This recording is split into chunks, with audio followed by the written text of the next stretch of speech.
Bismillahirrahmanirrahim. Assalamualaikum warahmatullahi wabarakatuh. Alhamdulillahirabbil alamin wa bihi nasta'in wa la umuri dunya waddin. Wassalatu wassalamu ala asyrofil anbiya wal mursalin wa ala alihi wa sahbihi ajmain amma.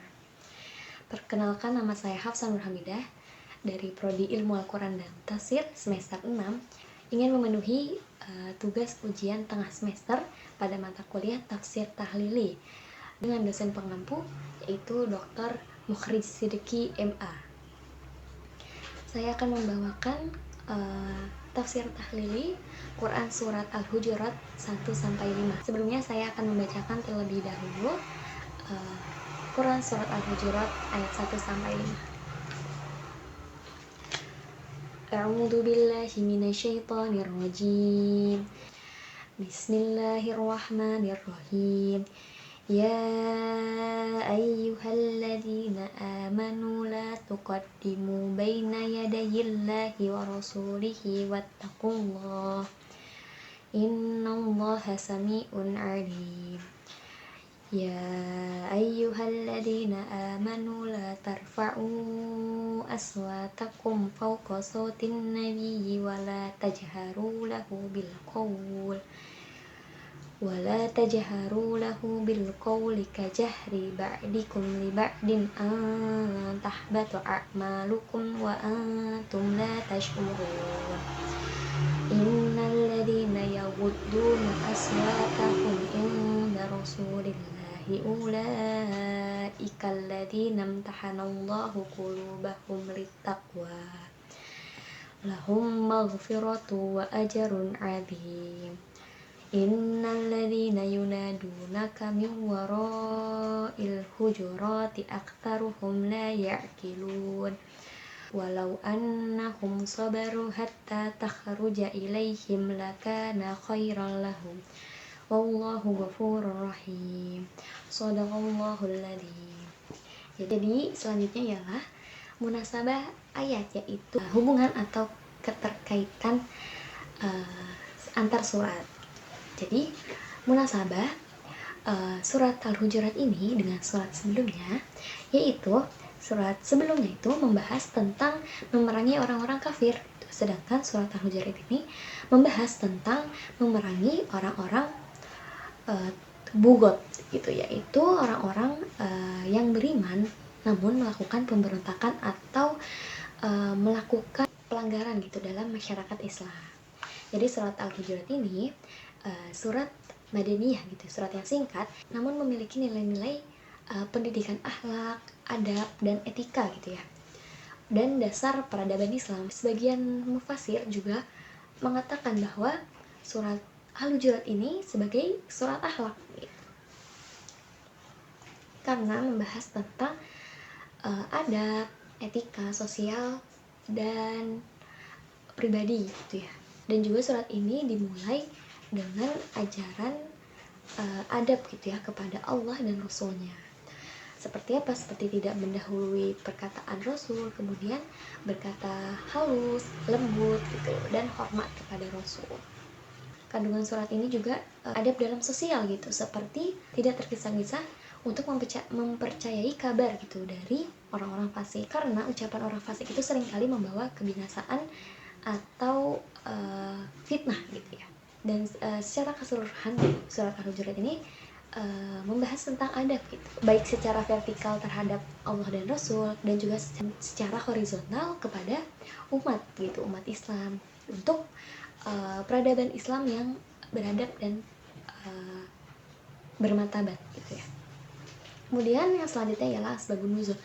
Jadi ada asbabun nuzul yang menyebabkan surat ini turun gitu, yaitu ada peristiwa ketika Abu Bakar dan Umar sedang berselisih gitu untuk memilih siapa yang pantas untuk mewakili Bani Tamim gitu. Dan keduanya, Abu Bakar dan Umar ini berselisih pendapat gitu, dan akhirnya menimbulkan keduanya ini tidak sadar gitu ya, menimbulkan suara yang melebihi suara Nabi. Dan turunlah Quran surat Al-Hujurat ayat kedua dengan arti yaitu, hai orang-orang yang beriman, janganlah kamu meninggikan suaramu melebihi suara Nabi. Jadi ayat ini mengajarkan Anda berbicara dengan Nabi, gitu, yaitu dengan rendah, suara rendah dan penuh dengan hormat gitu. Setelah itu Umar menjadi berhati-hati gitu ya ketika ingin berbicara gitu, karena takut melanggar perintah Allah. Sekarang masuk pada uraian tafsirnya. Bismillah. Ya ayyuhalladzina amanu, hai orang-orang yang beriman, maksudnya orang-orang yang beriman kepada Allah dan Rasulnya. La tuqaddimu baina yadayillahi wa rasuli. Janganlah kalian mendahului. Jadi mendahului ini berasal dari kata kodima, yang maknanya itu sama dengan lafaz taqaddama. Itu janganlah kalian mendahului baik melalui perkataan ataupun perbuatan di hadapan Allah dan Rasulnya gitu, yang menyampaikan wahyu darinya. Makna yang dimaksud ialah janganlah kalian mendahului Allah dan Rasulnya tanpa izin dari keduanya. Jadi membahas tentang janganlah kalian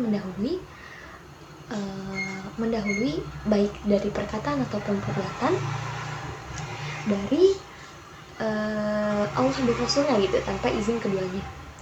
Kemudian wattaqullah, dan bertakwalah kepada Allah. Jadi takutlah kalian gitu ya kepada Allah dalam segala urusan gitu. Kalian dengan mengerjakan apa yang Allah perintahkan dan menjauhi apa yang Allah larang. Innallaha samiun alim. Sesungguhnya Allah Maha mendengar semua perkataan kalian. Jadi sesungguhnya Allah itu Maha mendengar segala ucapan-ucapan kalian dan juga mengetahui tindakan-tindakan yang kalian kerjakan. Innallaha samiun alim. Sesungguhnya Allah Maha mendengar semua perkataan kalian, lagi Maha mengetahui semua perbuatan kalian. Jadi Allah Maha mengetahui apa yang kalian ucapkan dan juga mengetahui apa yang kalian kerjakan. Ya ayyuhalladzina amanu la tarfa'u aswatahum fawqa sautin nabi.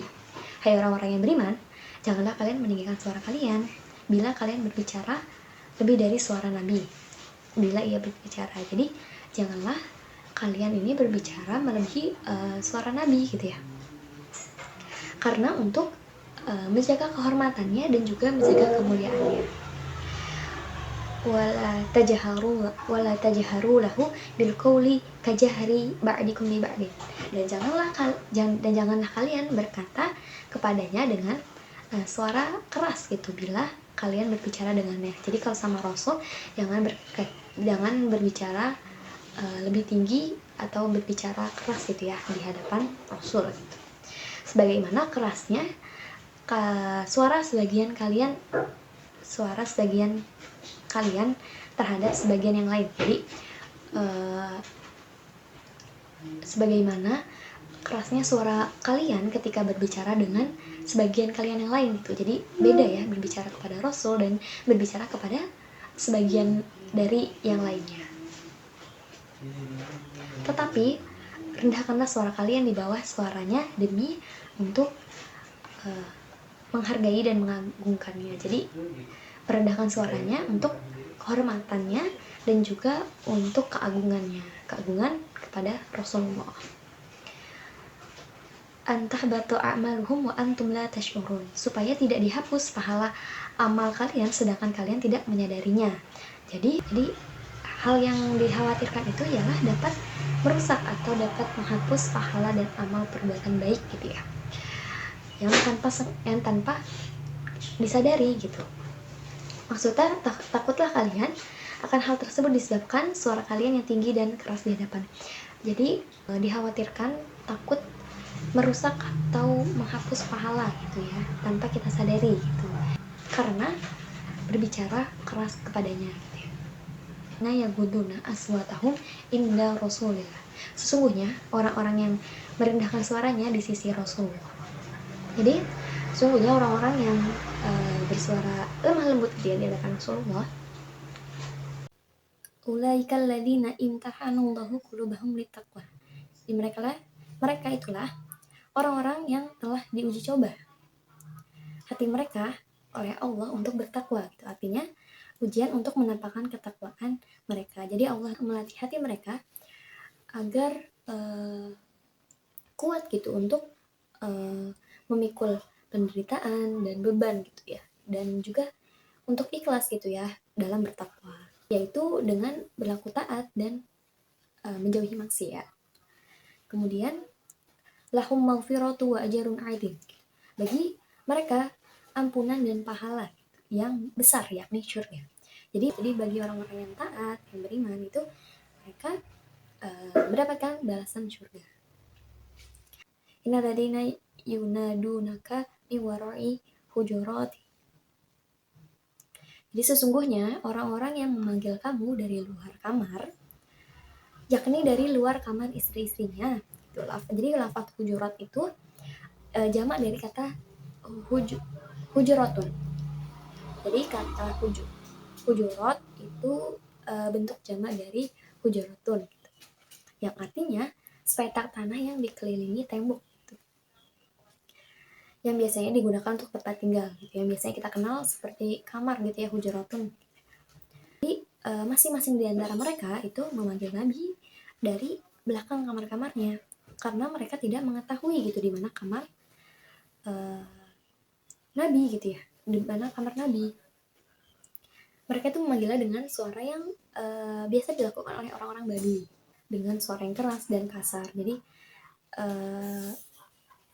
mereka ini memanggil Nabi itu dengan suara yang keras gitu ya, karena tidak tahu gitu di mana Nabi berada gitu. Jadi mereka memanggilnya seperti suara-suara orang-orang Baduy yang keras dan kasar. Aktaruhum la ya'qilun gitu. Kebanyakan mereka tidak mengerti tentang apa yang harus mereka kerjakan di dalam gitu, menghadapi kedudukanmu yang tinggi dan sikap penghormatan manakah yang pantas mereka lakukan untukmu. Jadi kebanyakan orang-orang yang bodoh itu tidak berpikir gitu bagaimana cara menghormati atau menjaga kehormatannya gitu ya, yaitu dengan cara sopan santun dan hormat. Walau annahum sabaru hatta takhruju ilaihim, dan kalau sekiranya mereka bersabar, lafaz annahum itu berada dalam hal rofa sebagai mubtada, tetapi menurut pendapat lain menjadi fa'il dari fi'il yang diperkirakan keberadaannya itu lafaz tabata, sampai kamu keluar menemui mereka. Jadi meskipun mereka tengah menunggu kamu di luar. Jadi maksud dari ayat ini yaitu walaupun mereka itu sedang menunggu Rasul di luar. Lakana khairul lahum, sesungguhnya itu adalah lebih baik bagi mereka. Jadi sesungguhnya kesabaran gitu ya, yang seharusnya kesabaran itu lebih baik bagi mereka gitu, daripada mereka itu berbicara keras, kasar gitu ya, memanggil-manggil tanpa menjaga kehormatannya Rasul. Walau annahum sabaru khairu takhruju ilaihim. Jadi mereka itu berada di tengah menunggu kamu keluar. Lakana khairul lahum. Jadi sesungguhnya itu adalah lebih baik bagi mereka. Jadi sesungguhnya itu kesabaran mereka itu lebih baik gitu daripada keburu-buruan mereka gitu ya, dimana di dalamnya terdapat tata krama dan suatu pengagungan terhadap derajatmu. Jadi lebih baik mereka itu bersabar gitu ya daripada memanggil-manggil dengan suara yang keras dan kasar gitu. Karena di dalam kesabaran itu terdapat ini ya, tata krama, terdapat pengagungan gitu terhadap Nabi. Allahu ghafurur rahim, dan Allah Maha Pengampun lagi Maha Penyayang kepada orang yang bertobat di antara mereka. Jadi Allah adalah zat yang luas ampunannya bagi orang-orang yang meminta ampunan gitu ya. Dan juga memiliki keluasan rahmat gitu ya bagi orang-orang yang ingin bertaubat. Dan kemudian yang terakhir kita masuk kepada kontekstualisasi Quran Surat Al-Hujurat ayat 1-5 dengan kondisi terkini gitu. Khususnya saya mengambil dalam dunia pendidikan. Jadi relevansinya ya dengan dunia pendidikan modern sekarang gitu. Jadi di era modern saat ini tuh banyak pergeseran nilai-nilai adab gitu. Khususnya dalam hubungan antara peserta didik dan juga pendidik, yaitu siswa dan guru.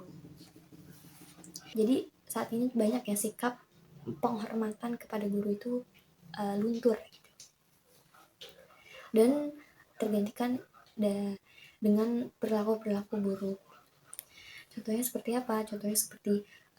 Contohnya seperti berbicara dengan nada tinggi, kemudian tidak mendengarkan penjelasan guru, kemudian juga mengabaikan nasihat yang disampaikan oleh guru, dan juga menganggap guru itu sebagai pelayan gitu ya, yang harus menuruti kehendak siswanya. Jadi nilai implementasi pada surat Al-Hujurat ini yang bisa kita ambil yaitu tidak mendahului guru dalam keputusan ataupun ucapan. Jadi siswa itu tidak boleh memotong pembicaraan guru yang sedang dia ucapkan gitu ya. Kemudian juga merendahkan suara di hadapan guru.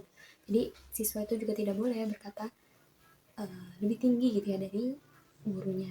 Kemudian juga menghormati kedudukan guru. Jadi